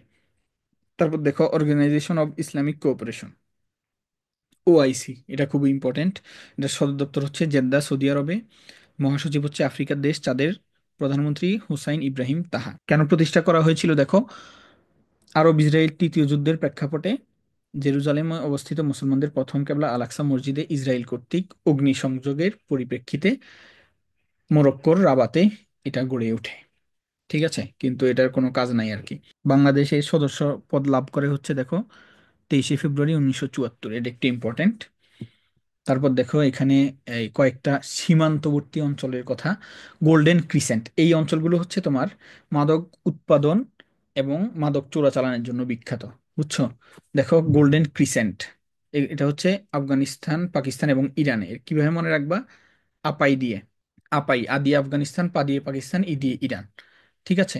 গোল্ডেন ওয়েস, দেখো, এটা মানে খুব বেশি ইম্পর্টেন্ট না, আসে না আর কি। তাও দেখে রাখো, ভারতের হিমাচল প্রদেশ এবং এই কয়েকটা প্রদেশ, নেপাল এবং ভুটান। আর গোল্ডেন ট্রায়াঙ্গল এটাও আসে, এটা হচ্ছে কোথায়? মিয়ানমার, লাওস এবং থাইল্যান্ড। এটা কিভাবে মনে রাখবা? থামিলা দিয়ে, থামিলা। গোল্ডেন ট্রায়াঙ্গল হচ্ছে থামিলা, গোল্ডেন ক্রিসেন্ট হচ্ছে আপাই। থামিলা দিয়ে থাইল্যান্ড, মিয়ানমার এবং লাওস। আচ্ছা, আরব লীগ, আরব লীগ একটু ইম্পর্টেন্ট, আরব লীগটা একটু পড়ে নিবে ভালো করে। এখানে গুলো আছে সেগুলো তোমাদের জন্য এনাফ ইনশাল্লাহ, আমি মনে করি। দেখো, আরব লীগ কি? আরবি ভাষী দেশগুলোর একটা সংস্থা। দেখো, এটা প্রতিষ্ঠিত হয়ে হচ্ছে মিশরের কায়রোতে 1945 সালে। তারপর দেখো হচ্ছে এখানে খুব ইম্পর্টেন্ট একটা হচ্ছে সিরিয়া। সিরিয়ার সদস্যপদ স্থগিত করা হয়েছিল আরব লীগের 2011 কি 12 সালে। এবং সিরিয়াকে এটা আবার পুনরায় ফিরিয়ে দেওয়া হয় 2023 সালের 19 মে। এই এই প্রশ্নটা হচ্ছে ইম্পর্টেন্ট, খেয়াল রাখবা। তারপর দেখো, মোস্ট ইম্পর্টেন্ট এখান থেকে এগুলো আমি গত বছরের স্লাইড থেকে নিয়েছিলাম। এখান থেকে মেবি দুইটা প্রশ্ন এসেছিল গত বছর পরীক্ষায়, একদম হুবহু কমন। এই গত বছর যে এই ক্লাসটা থেকে তিনটা প্রশ্ন কমন এসেছিল, সেই ক্লাসটাই এটা আর কি, ফাইনাল যে ক্লাস জিকে সেটাই এটা। তো এটা একটু ভালো করে দেখবা, যারা দেখতে পারো নাই বা বের হয়ে গিয়েছো সবাই একটু রেকর্ডটা দেখে নিবে আর পিডিএফটা ভালো করে পড়ে নিবে। দেখো, ইসরায়েল ও হামাসের মধ্যে চলমান সংঘাত এটা শুরু হয় 7ই অক্টোবর 2023, যখন তোমার এই হামাস ইসরায়েলে আল আকসা ফ্লাড অপারেশন লঞ্চ করার মাধ্যমে আক্রমণ চালায়। তখন থেকে এটা শুরু হয়, আজ পর্যন্ত চলতেছে। দেখো, আচ্ছা, এই লোকটাকে চিনো তোমরা? আবু উবাইদা, ওনাকে চিনো? আচ্ছা, চিনো না, তিনি হচ্ছে হামাসের মুখপাত্র। মনে করো হামাসের হামাসের মুখপাত্র। হ্যাঁ, গুড। আবু উবাইদা উনি হচ্ছে হামাসের মুখপাত্র। আচ্ছা, তারপর দেখো, হামাসের রাজনৈতিক প্রধান ছিলেন হচ্ছে ইসমাইল হানিয়া, কিন্তু তিনি অলরেডি শহীদ হয়ে গিয়েছেন। বর্তমান রাজনৈতিক প্রধান কে তারা এখনো প্রকাশ করেনি। সামরিক শাখার প্রধান ছিলেন মোহাম্মদ দেইফ, তাকেও শহীদ করা হয়েছে। বর্তমান কে এটা এখনো ফাইনালি সিলেক্ট করা হয় নাই আর কি, ভারপ্রাপ্ত আছে, বাট ইম্পর্টেন্ট না। দেখো, ওয়াফা কোন দেশের সংবাদ সংস্থা? এটা হচ্ছে ফিলিস্তিনি সংবাদ সংস্থা। তারপর হামাস এবং ইসরায়েলের মাঝখানে একটা যুদ্ধবিরতি হয়েছিল, কিন্তু অবৈধ জঙ্গি রাষ্ট্র ইসরায়েল সেটা আবার ভঙ্গ করে আবার এই ফিলিস্তিনে হামলা চালায়। তখন মধ্যস্থতা করেছিল যুদ্ধবিরতিতে কাতার, মিশর এবং যুক্তরাষ্ট্র। এখানে গুরুত্বপূর্ণ একটা ইনফরমেশন দেখো, আহ, এই লোকটা সাইফুল আজম, উনি বাংলাদেশের মধ্যে একমাত্র এবং সারা বিশ্বে 11 জন লিভিং ইগল, যারা হচ্ছে বিমান বাহিনীতে মনে করো যে সর্বোচ্চ পদক, এটা লিভিং ইগল, সারা বিশ্বের 11 জনের মধ্যে তিনি একজন। তিনি তৃতীয় আরব ইসরায়েল যুদ্ধের সময় ইসরায়েলের 4টা বিমান যেগুলো ছিল, তিনি যে বিমানে ছিলেন তার বিমানের চেয়ে বেশি শক্তিশালী 4টা বিমান তিনি ভূপাতিত করেছিল। সেজন্য তাকে এই বিশ্বের 11 জন লিভিং ইগলের একজন হিসেবে স্বীকৃতি দেওয়া হয়। কিন্তু এই লোকটাও শুধুমাত্র বিএনপির রাজনীতি করেছিল হয়তো, সেজন্য তিনি আর অত লাইমলাইটে আসতে পারেন। এই যে এফ আর শিহাব ভাইয়া আঁকাকি করো না। তো তার নাম কি? সাইফুল আজম, মনে রাখবে এটা। ইসরায়েল 15 বছর ধরে ভাই আবু বাইদা কি? আছে ভাইয়া। আবু উবাইদা হচ্ছে আবু হামাসের বাইদা হামাসের স্পোক্স, হামাসের মুখপাত্র আর কি। হামাস তো চিনো নাকি? হামাসের মুখপাত্র। দেখো, রাফা সীমান্ত ক্রসিং কোথায় অবস্থিত? গাজা এবং মিশর, এই দুইয়ের মাঝে এই রাফা সীমান্ত ক্রসিং অবস্থিত। মনে করো মিশর যদি একটু হেল্প করে হামাসকে তাহলেই হয়েছে, বাট কি করার, সবাই মনে করো সব মুসলিম দেশে পাপেট শাসক বসায় রাখছে, মুনাফিক বসায় রাখছে, কিছু করার নাই। আচ্ছা দেখো, এই যে দেখো, ইনি হচ্ছে শায়েখ ইয়াসিন, তিনি হামাস প্রতিষ্ঠা করেছিলেন।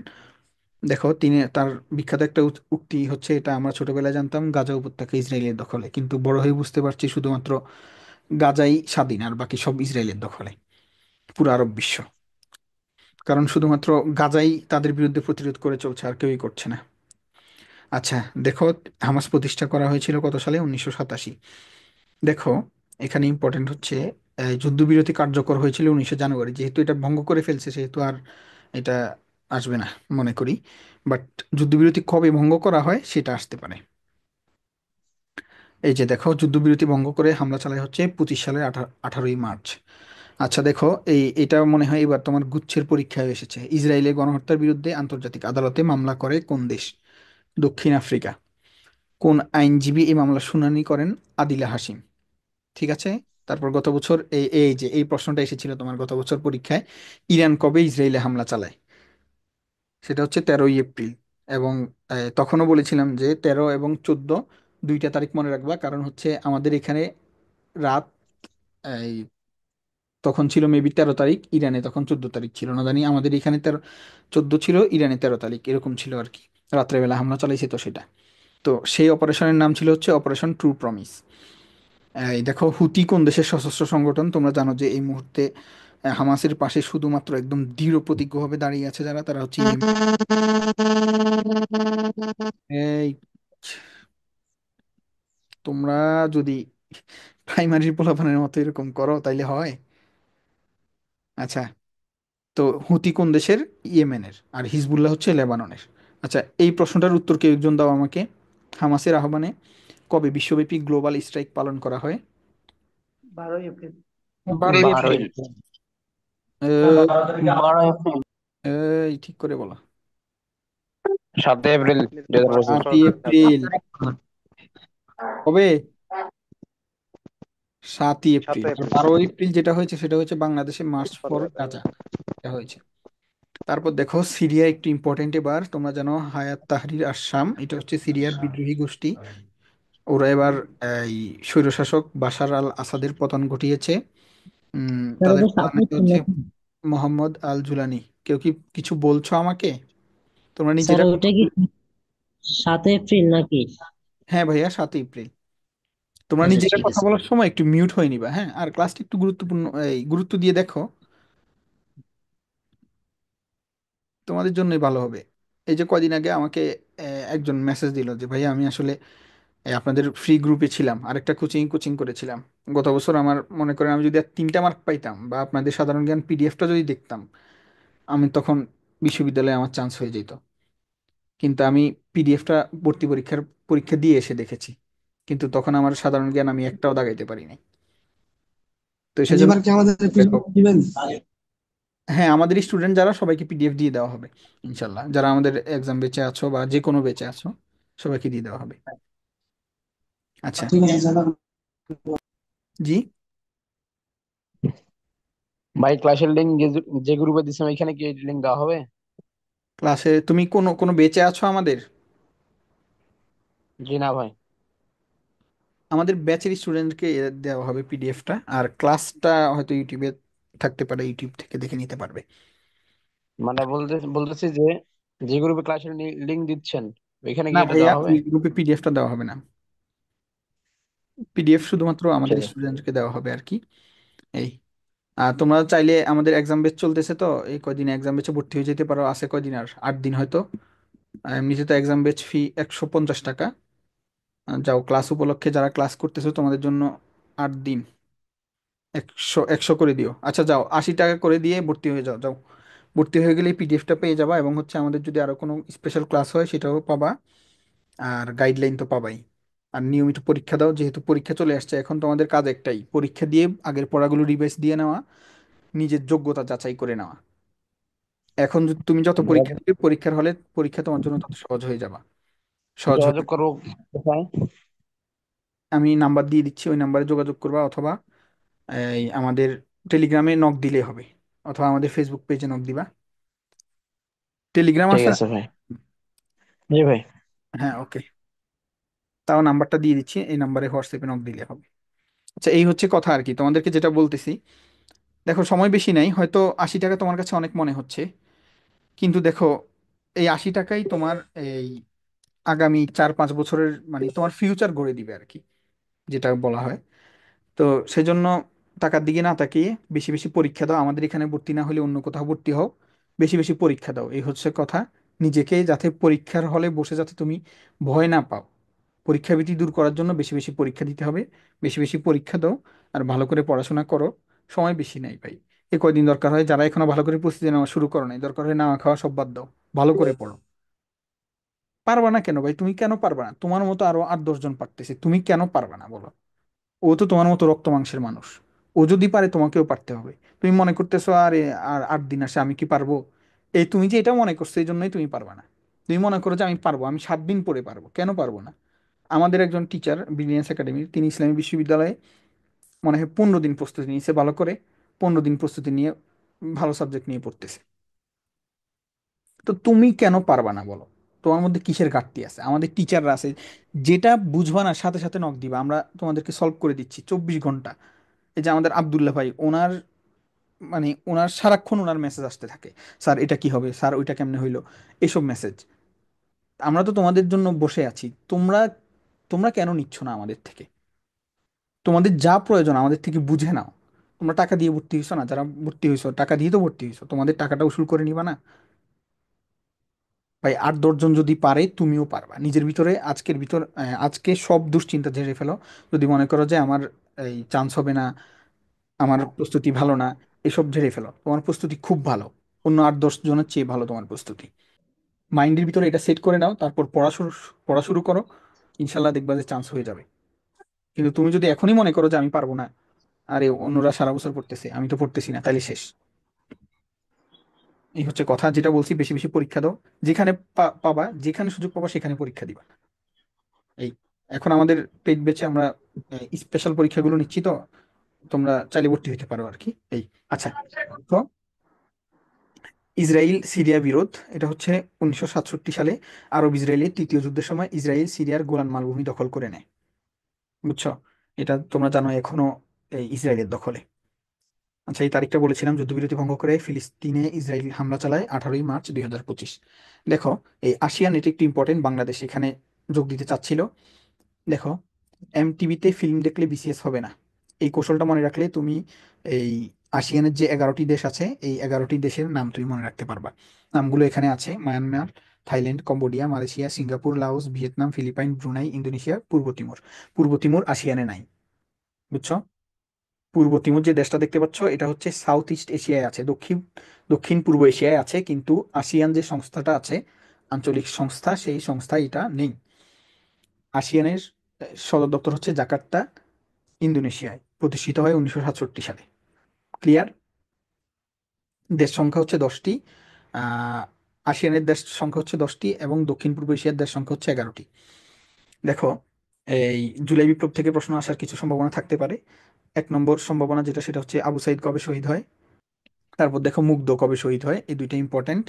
দেখো, আবু সাইদ পড়তে হচ্ছে বেগম রোকেয়া বিশ্ববিদ্যালয়ের ইংরেজি বিভাগে, 16ই জুলাই রংপুরে শহীদ হয়। মীর মুগ্ধ বিউপিতে পড়তো, 18ই জুলাই ঢাকায় শহীদ হয়। দেখো, জুলাই গণ অভ্যুত্থানের পরে রাষ্ট্রপতি সংসদ বিলুপ্ত করে 6ই আগস্ট 2024, আর অন্তর্বর্তীকালীন সরকার গঠন করা হয় 8ই আগস্ট 2024। দেখো, ডক্টর মোহাম্মদ ইউনূস 2006 সালে গ্রামীণ ব্যাংকের সাথে যৌথভাবে শান্তিতে নোবেল পুরস্কার লাভ করেন। আমি তোমাদেরকে বলেছিলাম যে যতটুকু আমি তোমার এই শীটটা 2 দিন ধরে বানাচ্ছি, মানে হচ্ছে বারবার কাটছাট করতেছি, যেটা মনে হয়েছে যে না, ইনফরমেশনটা হয়তো না আসার সম্ভাবনা বেশি। এটা এই যে তোমাদের পিডিএফটা ফাইনাল সেভ দেওয়ার আগে, মনে করো ক্লাস শুরু হওয়ার এক এক ঘন্টা আগে আমি কয়েকটা ইনফরমেশন এখান থেকে বাদ দিছি, মনে হয়েছে যেগুলো আসবে না। অনেক চেষ্টা করে বানাইছি। তো আশা করি তোমরা যথাযথ এই মূল্যায়ন করবা, এটাকে ভালো করে পড়ে নিবা। চেষ্টা করেছি, এখন আসলে কমন পড়া না পড়া এগুলো আমার হাতে নাই, আল্লাহর হাতে। আর তোমাদের হাতে। কেন তোমাদের হাতে? সেটা হচ্ছে তোমরা দোয়া করতে পারো আল্লাহর কাছে যে আল্লাহ, আমি যতটুকু পড়েছি এর ভিতর থেকে যাতে আসে, এর বাইরে থেকে যাতে না আসে। আচ্ছা, এই ইয়াসির আরাফাত ভাইয়া আঁকা কি করো না। আচ্ছা, আরেকটা জিনিস দেখো, এখানে এখানে একটা বাক্য আছে: অকৃতজ্ঞতা মানুষকে অমানবিক করে তোলে, আর কৃতজ্ঞতা মানুষের হৃদয়কে আলোকিত করে। দেখো, এই মোটামুটি শীট শেষ আর কি, আর একটু বাকি আছে, আমি তোমাদেরকে দরকার হয় আবার পরে বলবো। দেখো, এই কথাটা কেন লিখেছিলাম। দেখো, আমরা তোমাদের ক্লাসটা ফ্রি নিচ্ছি, হ্যাঁ, এই ক্লাসটা ফ্রি নিচ্ছি, গত বছর এরকম নিয়েছিলাম, অনেকগুলো নিয়েছি, আমাদের অনেকগুলো ক্লাস পরীক্ষা ফ্রি নিচ্ছি। দেখো, পরীক্ষার পরে যদি তোমরা যখন আমাদেরকে জানাও যে ভাইয়া, এই আমরা তো, আমি অততম হয়েছি, বা আমার বিশ্ববিদ্যালয়ে চান্স হয়েছে, এই যে আমরা ফ্রি ক্লাসটা নিচ্ছি না, এখন কিন্তু আমাদের এতে কোনো লাভ নাই। কারণ এমন না যে আমরা এটার করার কারণে তোমরা আমাদের বেচে ভর্তি হবা, আমাদের খুব লাভ হয়ে যাবে, এমন না। কারণ আমাদের বেচ সবগুলো মোটামুটি শেষ, এক্সাম বেচেও ভর্তি নিচ্ছে না। বাট আমি ক্লাস নিচ্ছি, সেহেতু আমি বলে দিছি আর কি, যদি নেয় তখন তখন নিবে তোমাদেরকে।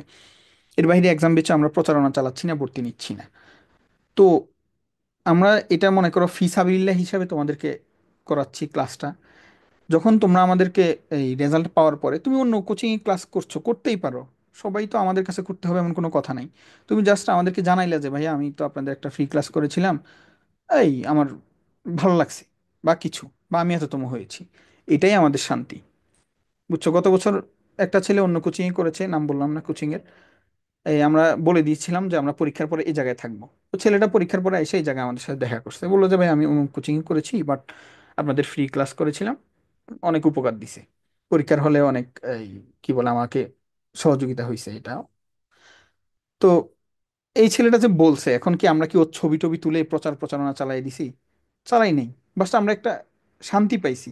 ওকে আমরা এখনো মনে রাখছি যে না, ও কৃতজ্ঞতা স্বীকার করছে। বাট আমাদেরই কিছু স্টুডেন্ট যারা আল কোরআন আল হাদিসের মতো ডিপার্টমেন্টে পড়তেছে, অথচ আমরা জানি না। আমাদের অন্য স্টুডেন্টরা যখন ক্লাস করতে যায় তখন ওদেরকে দেখে, আরে আপনারা তো একসাথে ক্লাস করছে। এই হচ্ছে অবস্থা। তো সেজন্য বলি আর কি, কৃতজ্ঞতা থাকবা সবসময় আমাদের প্রতি, না সবার প্রতি, সবসময় কৃতজ্ঞতা থাকবা। কৃতজ্ঞতা ব্যক্তিকে আল্লাহ পছন্দ করে, সবাই পছন্দ করে। সেজন্য কখনো অকৃতজ্ঞ হবা না। এটা একটা তোমাদের জন্য উপদেশ আর কি আমার। আশা করি মনে রাখার চেষ্টা করবা। আর যেটা বলছি তোমার জন্য, পরীক্ষার জন্য কয়েকটা কথা বলবো এখন তোমাদেরকে। দেখো, সবার আগে নিজের প্রতি বিশ্বাস রাখতে হবে। তুমি যদি মনে করো যে আমি পারবো, অবশ্যই তুমি পারবা। তুমি যদি মনে করো যে আমি পারবো না, তুমি কখনোই পারবা না। বুঝছো? দেখো, হ্যাঁ, একটা ভার্সিটি কখনোই তোমার জীবন গড়ে দিবে না, এটা আমি কখনোই বলবো না যে তোমার জীবন গড়ে দিবে এই সেই ভার্সিটিতে চান্স না হলে তুমি শেষ। বাট আমাদের সমাজ ব্যবস্থাটা এত বাজে হয়েছে যে তুমি ভার্সিটির প্রিপারেশন নিচ্ছ, পরীক্ষা দিচ্ছ, পরীক্ষার পরে তোমার কোথাও চান্স হয় নাই, সমাজের চাপে তুমি অর্ধেক মরে যাওয়া। মানে ওরা মনে করে যে ভার্সিটিতে চান্স পাও নাই মানে তুমি শেষ। হ্যাঁ, এখন তুমি বলবা যে আমি সমাজকে গুরুত্ব দিব না, এই যা বলছে বলছে, বাট এত সহজ না, বুঝছো? যখন তুমি দেখবা যে তোমার সাথের বন্ধু, তোমার সাথে কোচিং করা ছেলেটা ভার্সিটিতে যাচ্ছে, ও নিয়মিত ক্যাম্পাসের ছবি দিচ্ছে, বিভিন্ন এই আরো, দেখবা ভার্সিটি হচ্ছে আসলে কি বলে এটাকে, তোমার জ্ঞানের সাগর, বুঝছো? অনেক দিক থেকে অনেক রকম জ্ঞান তুমি আহরণ করতে পারবা।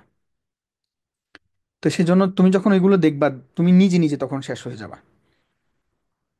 হ্যাঁ, তুমি ভার্সিটিতে ভর্তি হও, নিজে পড়াশোনা করো, করে পরে একটা পর্যায়ে যাও, গিয়ে তখন গিয়ে তুমি এই সমাজ ব্যবস্থাটা চেঞ্জ করো। সেজন্য তোমাকে একটা পর্যায়ে যেতে হবে, বুঝছো? তো সেজন্য আসলে নিজেকে যদি আগামী কয়েক বছর ভালো দেখতে চাও, এখন থেকে পড়াশোনা শুরু করো। তুমি আজকে আমার ক্লাসের পর থেকে নিজে নিজে একটা কাগজে নোট করো, তোমার কোন কোন বিষয়ে দুর্বলতা আছে, দুর্বলতাগুলো নোট করো। নোট করে আজকে রাতের ভিতরে ঠিক করো, এগুলো ঠিক করার জন্য তোমার কি কি করতে হবে। দ্রুত ঠিক করে পড়াশোনা শুরু করে দাও। যাদের এখনো প্রস্তুতি ভালোভাবে হয় নাই, তোমাদেরকে কি বলছি, খাওয়া নাওয়া ছেড়ে দাও এই কয়দিন। বাট শরীরের দিকে খেয়াল রাখবো, একটু কম ঘুমাও, তারপর খেলাধুলা, ফোন টোন একটু কম দেখো, দেখে ভালো করে পড়ো, ইনশাল্লাহ চান্স হয়ে যাবে, বুঝছো? তো যেটা বলতেছিলাম তোমাদেরকে, দেখো, ভর্তি পরীক্ষা, তারপর হচ্ছে ভার্সিটি, এগুলো জীবনের সব কিছু না। বাট একদিক থেকে চিন্তা করলে এটা জীবনের অনেক কিছু। এটা তোমাকে আগামী 4 বছর বা 5 বছর, বা অনেকের জন্য তুমি যদি এই 4-5 বছর ভালোভাবে কাজে লাগাইতে পারো, তোমার সারা জীবনের জন্য একটা অর্জন হয়ে গেল এটা। তো সেজন্য তুমি অল্প একটু কষ্ট করতে হবে, সেজন্য কেন তুমি এত বড় সুযোগ হাতছাড়া করবা? এটা হাতছাড়া করো না ভাইয়ারা, প্লিজ। এখন থেকে পড়াশোনা শুরু করো, তুমি পারবা। নিজে নিজে প্রত্যেকদিন সকালে উঠার পরে নিজে নিজে জোরে জোরে কয়টা নিঃশ্বাস নিবা, আলহামদুলিল্লাহ বলবা, আল্লাহর কাছে শুক্রিয়া করবা, এবং নিজের ভিতরে এটা সেট করে নিবা যে তুমি পারবে, তুমিই পারবে, তুমি বিশ্ববিদ্যালয়ে চান্স পেয়ে গেছো। এই তো আর 5 মাস পরে তুমি ক্যাম্পাস দিয়ে একজন ইবিয়ান হিসাবে হেঁটে যাবা। ঘুম থেকে উঠেই মাথায় এটা সেট করে নিবা, আল্লাহর কাছে শুক্রিয়া আদায় করবা, বড় বড় নিঃশ্বাস নিবা, তারপর নিজের ভিতরে এটা সেট করে নিবা। এখন এই ইবির ক্যাম্পাসে ইবিয়ান হিসাবে হেঁটে যাইতে হলে তোমাকে কি করতে হবে? এ কদিন পড়তে হবে। আর যেটা বলছি ভাই, তুমি আমাদের এখানে ভর্তি হয় না, কোনো দরকার নাই আমাদের এখানে ভর্তি হওয়ার। যেই কোচিং এ ভর্তি হইতে পারো, যারা এখন কোয়ালিটিফুল এক্সাম নিচ্ছে ভালো ভালো, ওই কোচিং এ ভর্তি হয়ে যাও। ওই কোচিং এ ভর্তি হও, ওই কোচিং এর পরীক্ষা দাও, পরীক্ষা দিয়ে নিজেকে যাচাই করে নাও। তুমি এখন ঠিক করে নাও যে আমি পরীক্ষার হলে সর্বপ্রথম কোনটা দাগাবো, সাধারণ জ্ঞান দাগাবো, তারপর ইংরেজি, তারপর বাংলা, তারপর আরবি, মানে নিজে নিজে সেট করে নাও। তারপর এখন থেকে সবগুলো পরীক্ষা সেভাবে দেওয়া শুরু করো। পরীক্ষার হলে গিয়ে ঠিক সেম ভাবে পরীক্ষা দিবা, দেখবো যে তোমার সময় অনেক বরকত হয়েছে, বুঝছো? আচ্ছা দেখো, আমাদের স্লাইড মোটামুটি শেষ। এখন যেগুলো, এগুলো হচ্ছে পরীক্ষার জন্য তোমাদের কয়েকটা জিনিস। দেখো, পরীক্ষার হলে টাইম ম্যানেজমেন্টে অবশ্যই গুরুত্ব দিবা। এই প্রশ্ন, মনে করো যে একটা প্রশ্ন দেখছো, এটা আর একটু ভাইবা চিন্তা দিতে গেলে, হ্যাঁ আমি পারবো, এটা দরকার নেই, এটা 100% শিওর, ওইটা ওইগুলো আগে দাগাবা। যেগুলো নিয়ে ভাবতে হবে ওইগুলো পরে। পরীক্ষার হলে অবশ্যই মাথা ঠান্ডা রাখবা। প্রশ্ন যেমনই হোক, তোমার চিন্তার দরকার নেই, তুমি পরীক্ষার হলে মাথা ঠান্ডা রেখে পরীক্ষা দিবা। নিশ্চিত না হয়ে কোনো উত্তর দাগাবা না। ঠিক আছে, এবং শেষ ক্লাসে আমরা তোমাদের ফাইনাল একটা দিক নির্দেশনা ক্লাস দিব, এখানে বিস্তারিত আলোচনা করব। ক্লাস অনেক লম্বা হয়ে যাচ্ছে। দেখো, উত্তর দাগানোর আগে প্রশ্নের সাথে মিলাই নিবা যে এটা কয় নং প্রশ্ন। ঠিক আছে, সেই যে নং প্রশ্ন সেই অনুযায়ী দাগাবা, ভুলভাল দাগাবা না। তারপর রুল নং, রেজিস্ট্রেশন নং, সেট কোড, এগুলো মাস্ট মাস্ট খুব দেখে শুনে দাগাবা এবং বারবার চেক করবা। তারপর নিজের উপর অবশ্যই আস্থা রাখবা। আমি বারবার বলতেছি, দেখো, তোমার নিজের ভিতরে যদি কনফিডেন্স না থাকে তুমি কখনোই পারবা না ভাইয়া। নিজের ভিতরে কনফিডেন্স আনো, তুমি পারবা। 4 মাস পরে তুমি ইবিয়ান হিসাবে হেঁটে যাবা। তারপর দেখো, বেশি বেশি পরীক্ষা দিয়ে নিজেকে অভ্যস্ত করে নাও। এই সময় এর বাহিরে মানে আর গুরুত্বপূর্ণ কোনো সাজেশন আমি তোমাদেরকে দিতে পারছি না, সরি। তোমরা যদি মনে হওয়ার দরকার নাই, যারা আগের বছরে পরীক্ষা দিয়েছে তাদেরকে জিজ্ঞেস করতে পারো। এই মুহূর্তে সবচেয়ে বেশি যেটা তুমি করতে পারো সেটা হচ্ছে পরীক্ষা দিয়ে নিজের ভুলগুলো, নিজের দুর্বলতাগুলো যাচাই করে নিতে পারো। আর বেশি বেশি দোয়া এবং আমল করবা। আল্লাহর কাছে বেশি বেশি দোয়া করবা, আল্লাহর কাছে বেশি বেশি চাইবা। কারণ একমাত্র তিনিই পারে তোমাকে ওই জায়গায় পৌঁছায় দিতে। বুঝছো? বিষয়গুলো তোমরা একটু, 4 মাস মানে হচ্ছে 4 মাস পরে যদি নিজেকে ইবিয়ান হিসাবে দেখতে চাও সেটা। পরীক্ষার তো আর অল্প কয়দিন বাকি, পরীক্ষার তো বেশি দিন বাকি নেই। বুঝছো ভাইয়ারা? যেটা বলছি, দেখো, আমাদের একজন 15 দিন পর প্রস্তুতি নিয়ে যদি ইবিতে ভালো একটা ডিপার্টমেন্ট পাইতে পারে, আর তুমি এই 8-10 দিন প্রস্তুতি নিয়ে কেন কোনোভাবে চান্স পাবা না? কেন পাবা না বলো? তুমি মানুষ না? যদি মানুষ হয়ে থাকো অবশ্যই পাবা, তোমাকে পাইতে হবে। তোমাকে পাইতেই হবে। নিজের সাথে চ্যালেঞ্জ নাও, নিজেকে চ্যালেঞ্জ করো নিজে। বুঝছো? আর যেটা বলছি, যদি মনে করো যে আরে ভাই এই একটা মতো প্রশ্ন ছিল। পরীক্ষা দিলাম, ফেল করলাম, পরে যা হওয়ার হবে। যা হওয়ার হবে কি হয় সেটা ওই যারা বিগত বছরগুলোতে ফেল করছে তাদেরকে জিজ্ঞেস করো। কি পরিমাণ মানসিক একটা ট্রমার মধ্যে যায়, আমাদের সমাজ ব্যবস্থাটা কি ভয়ঙ্কর, সেটা তখন বুঝতে পারবা যে